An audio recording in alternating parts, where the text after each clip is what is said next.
Zary tsy afa-misaraka amin'ny sehatra ny asa amin'izao fotoana izao ny fifehezana ny solosaina noho ny fahatsapana izany indrindra nanosika ny fikambanana hiaraka isika hanao tanteraka tetikasa iray fampiofanana amin'ny fifehezana ity fitaovana ity, hanampiana ihany koa ireo tanora irosady amin'ny sehatra ny asa. Ravaka Randriamanalina Lamamy Rasapaly.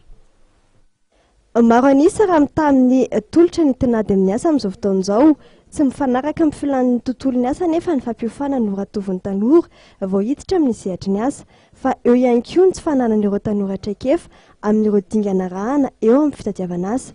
Io no isan'ny olona hita manjady amin'ireo tanora tamin'ny fankakefitra tamin'ny alalan'ny ireny tranokala-mpifandraisana ireny. Ho fanomezana torolalana ny tanora dia misy ny fampiofanana maimai-poana tanterahany fikambanana hiaraka isika izay notanterahana nanomboka androany eto Andraharo. Formation amin'ny resaka informatique io eto Antananarivo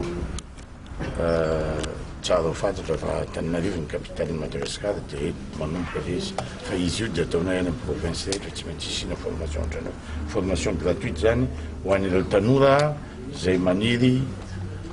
Zay zany ny sisa ataonay parapahatongavany, zay zany ny zavatra ampiasainay ny QG-nay zao satria hatramin'izao tsisy zavatra fantatra, tsisy zavatra concret zany mikasika ny fivitana.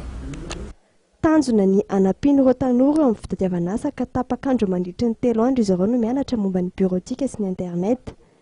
Amin'ny herinandro ambony kosa dia omena fampiofanana momba ny famolavolana CV sy ny fihetsika tokony ananana rehefa hiatrika feonana amin'ny mpampiasa na ny entretien d'embauche ireo mpandray anjara.